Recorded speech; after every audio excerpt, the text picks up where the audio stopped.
Halo teman-teman, selamat datang kembali di Kia Academy YouTube channel. Semoga teman-teman selalu sehat dan terus semangat. Seperti yang kita tahu, setiap makhluk hidup memiliki kemiripan ciri fisik dan sifat dengan induknya. Kita mungkin pernah mendengar komentar, "Wah, kamu mirip dengan ibumu ya, matanya sama-sama biru." Adanya kemiripan tadi merupakan hasil gabungan sifat dari kedua orang tua kita. Kira-kira bagaimana ya sifat orang tua diwariskan? Kita akan mempelajarinya di video kali ini. Jadi, di video ini kita akan belajar tentang pewarisan sifat hukum Mendel. Simak terus videonya ya. Adanya penurunan sifat pada makhluk hidup sesuai dengan pola pewarisan yang pertama kali ditemukan oleh Gregor Johann Mendel. Mendel melakukan berbagai persilangan tanaman untuk merumuskan hukum tersebut. Salah satunya kacang ercis. Tanaman tersebut dipilih karena mudah tumbuh, berumur pendek, mudah melakukan penyerbukan sendiri, keturunannya banyak, dan mampu berbunga sempurna. Karena peranannya dalam menemukan pola pewarisan sifat pada makhluk hidup, Mendel dinobatkan sebagai bapak genetika. Dalam percobaannya, Mendel menyilangkan dua galur murni dengan sifat kontras yaitu bunga ungu dan bunga putih. Kedua galur murni yang digunakan sebagai induk disebut dengan parental dan hasil persilangan atau keturunannya disebut filial. Persilangan induk galur murni dengan galur murni disebut P1 dan filialnya disebut F1. Persilangan sesama F1 disebut P2 dan filialnya disebut F2 dan seterusnya. Galur murni selalu bergenotip homozigot dan disimbolkan dengan huruf yang sama. Misalnya U besar untuk sifat dominan atau U kecil untuk sifat resesif. Genotip adalah sifat yang tidak tampak yang ditentukan oleh pasangan gen atau alel. Genotip biasanya disimbolkan dengan huruf seperti U besar untuk homozigot dominan, U kecil untuk homozigot resesif, dan U besar untuk heterozigot. Sedangkan sifat yang dapat diamati disebut dengan fenotip, misalnya bunga berwarna ungu dan putih. Selain istilah genotip dan fenotip, juga terdapat istilah lain dalam pewarisan sifat seperti alel merupakan pasangan gen dari dua kromosom homolog, parental, filial, homozigot, gen dengan pasangan alel yang sama, heterozigot, gen dengan pasangan alel yang berbeda, dominan, sifat yang muncul atau menutupi sifat lain, resesif, sifat yang tertutupi oleh sifat lain, dan intermediate merupakan sifat baru yang muncul dari hasil persilangan kedua induk yang sama kuat. Setelah memahami istilah yang digunakan dalam percobaan Mendel, selanjutnya kita akan membahas hukum satu Mendel. Dalam hukum satunya, Mendel melakukan persilangan dengan satu sifat beda atau monohibrid. Mendel menyimpulkan bahwa pada permukaan gamet, pasangan-pasangan gen sealel saling berpisah. Pemisahan gen ini terjadi selama proses meiosis berlangsung. Kesimpulan tersebut dikenal dengan hukum pemisahan gen sealel atau hukum segregasi. Hukum satu Mendel ini terbagi dua, yaitu monohibrid dominan penuh dan monohibrid intermediate. Pertama, monohibrid dominan penuh merupakan persilangan yang terjadi jika keturunannya mempunyai sifat yang sama dengan salah satu induknya. Contohnya, Mendel melakukan persilangan tanaman kacang ercis berbiji bulat B besar dengan kacang ercis berbiji keriput B kecil. Semua keturunan F1-nya berupa tanaman kacang ercis berbiji bulat B besar B kecil. Selanjutnya, F1 disilangkan dengan sesamanya, kacang ercis berbiji bulat disilangkan dengan kacang ercis berbiji bulat B besar, B kecil. Masing-masing gamet kita silangkan menghasilkan B besar, kacang ercis berbiji bulat, B besar, B kecil, biji bulat, B besar, B kecil, biji bulat, dan B kecil berbiji keriput. Perbandingan genotip F2-nya 1 B besar banding 2 B besar B kecil banding 1 B kecil. Dan perbandingan fenotip F2-nya 3 biji bulat banding 1 biji keriput. Jadi, jika kita menyilangkan induk dengan sifat biji bulat dengan induk biji keriput, maka akan menghasilkan F1 biji bulat, dan jika sesama F1 disilangkan, maka akan menghasilkan 3 kacang ercis berbiji bulat dan 1 kacang ercis biji keriput. Dengan perbandingan genotip F2-nya adalah 1 B besar banding 2 B besar B kecil banding 1 B kecil. Dan perbandingan fenotip F2-nya 3 biji bulat banding 1 biji keriput.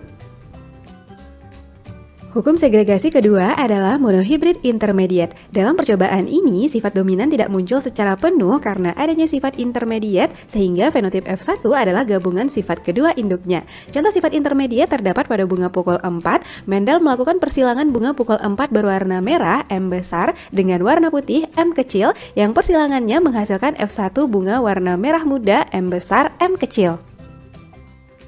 Jika F1 disilangkan dengan sesamanya, bunga merah muda disilangkan dengan merah muda, M besar, M kecil. Masing-masing gamet kita silangkan menghasilkan M besar, bunga berwarna merah, M besar, M kecil, merah muda, M besar, M kecil, merah muda, dan M kecil, bunga berwarna putih. Perbandingan fenotip dan genotip F2-nya, bunga berwarna merah banding merah muda banding putih adalah 1:2:1. Jadi, jika kita menyilangkan bunga dengan sifat induk berwarna merah dengan induk berwarna putih, maka akan menghasilkan F1 bunga berwarna merah muda, dan jika sesama F1 disilangkan, maka akan menghasilkan 1 bunga berwarna merah, 2 bunga merah muda, dan 1 bunga berwarna putih. Dengan perbandingan genotip F2-nya adalah 1 M besar banding 2 M besar M kecil banding 1 M kecil. Dan perbandingan fenotip F2-nya 1 merah banding 2 merah muda banding 1 putih. Berikutnya, hukum 2 Mendel. Selain melakukan persilangan monohibrid, Mendel juga melakukan persilangan dihibrid, yaitu persilangan antara individu yang memiliki dua sifat beda. Mendel menggunakan dua sifat beda dari tanaman kacang ercis, yaitu berdasarkan bentuk dan warna biji. Mendel menyilangkan tanaman kacang ercis berbiji bulat warna kuning, B besar, K besar, dengan tanaman kacang ercis berbiji keriput warna hijau, B kecil, K kecil. Maka, semua keturunan F1-nya berbiji bulat kuning, B besar, K besar, K kecil. Setelah F1 B besar, B kecil, K besar, K kecil disilangkan dengan sesamanya, maka diperoleh rasio genotip F2-nya adalah 1 B besar, K besar, 2 B besar, K besar, K kecil, 2 B besar, B kecil, K besar, 4 B besar, B kecil, K besar, K kecil, 1 B besar, K kecil, 2 B besar, B kecil, K kecil, 1 B kecil, K besar, 2 B kecil, K besar, K kecil, 1 B kecil, K kecil. Dan perbandingan fenotip F2-nya adalah 9 bulat kuning banding 3 bulat hijau banding 3 keriput kuning banding 1 keriput hijau. Nah, teman-teman, itulah keseluruhan tentang hukum 1 dan 2 Mendel. Bisa dipahami ya? Dalam percobaan Mendel terdapat beberapa jenis perkawinan, yaitu perkawinan resiprok merupakan perkawinan kebalikan dari yang semula dilakukan untuk membuktikan bahwa induk jantan dan betina mempunyai kesempatan yang sama dalam pewarisan sifat. Perkawinan balik, perkawinan antara individu F1 dengan salah satu induknya untuk mencari genotip induk. Perkawinan uji silang, yaitu perkawinan individu F1 dengan induknya yang bersifat homozigot resesif untuk mengetahui individu bersifat homozigot atau heterozigot.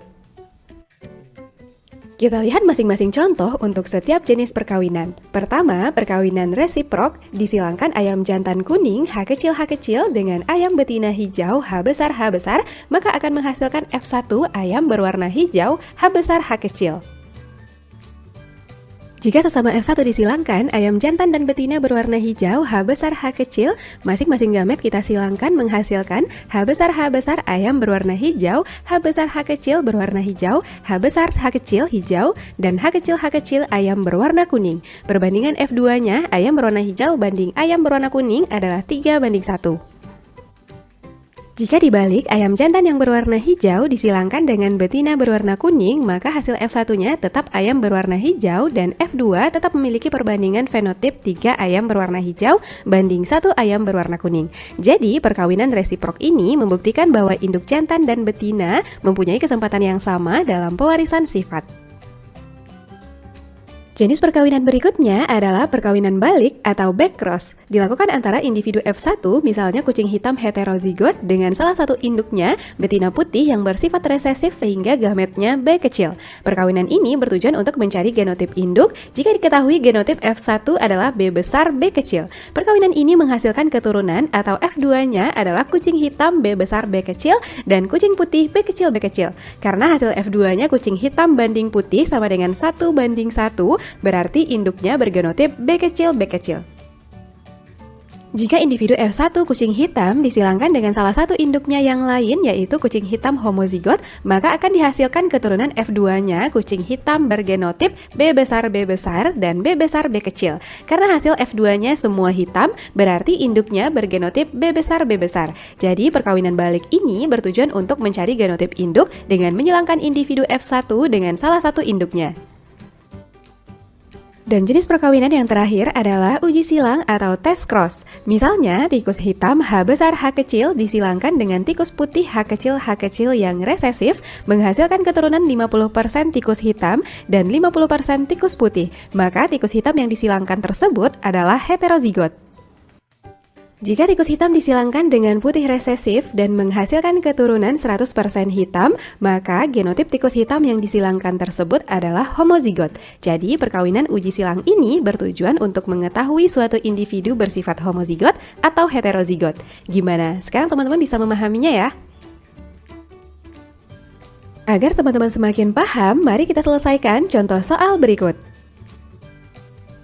Soal pertama, disilangkan bunga mawar merah M besar dengan mawar putih M kecil menghasilkan keturunan F1 bunga mawar merah muda M besar M kecil 100%. Jika F1 disilangkan dengan sesamanya, maka kita akan memperoleh hasil persilangan F2 sebagai berikut: M besar, M besar M kecil, dan M kecil. Dengan rasio genotip dan fenotipnya adalah 1:2:1. Apabila keturunan F2 yang dihasilkan sebanyak 160 batang, maka jumlah fenotip bunga mawar merah muda pada keturunan F2 sama dengan jumlah fenotip merah muda dibagi total perbandingan fenotip dikali jumlah keturunan. F2 sama dengan 2/4 dikali 160 sama dengan 80 batang. Jadi jawaban yang benar adalah C. Soal kedua, disilangkan tanaman jagung biji besar rasa manis B besar B kecil M kecil dengan tanaman jagung biji besar rasa hambar B besar M kecil. Dari genotipnya diperoleh gamet untuk biji besar dan manis yaitu B besar M kecil, B kecil M besar, dan B kecil M kecil. Sedangkan gamet untuk biji besar dan hambar yaitu B besar M kecil. Sehingga jika disilangkan maka akan diperoleh genotip keturunan F1-nya B besar M kecil biji besar rasa manis, B besar M kecil biji besar rasa hambar, B besar M kecil biji besar rasa manis, dan B besar M kecil biji besar rasa hambar. Jadi perbandingan keturunan F1-nya adalah 1:1 atau dengan persentase masing-masing 50%. Jawaban yang benar adalah C. Oke teman-teman, berarti di video ini kita telah belajar tentang pola pewarisan sifat sesuai hukum Mendel. Hukum Mendel 1 disebut juga hukum segregasi bebas karena terjadi pemisahan alel secara bebas saat pembentukan gamet. Hukum Mendel 1 dapat dibuktikan melalui persilangan monohibrid, yaitu persilangan antara dua individu yang memiliki satu sifat beda. Contohnya, persilangan antara dua bunga pukul 4 yang berbeda warna. Sedangkan hukum Mendel 2 disebut juga hukum asortasi bebas karena terjadi penggabungan gen dalam gamet secara bebas saat pembentukan individu baru. Dan hukum ini dibuktikan dengan persilangan dihibrid, yaitu persilangan antara dua individu yang memiliki dua sifat beda. Contohnya persilangan antara kacang ercis bulat berwarna kuning dan kacang ercis kisut berwarna hijau. Sekarang teman-teman bisa lebih paham ya? Demikianlah pembahasan tentang pewarisan sifat hukum Mendel.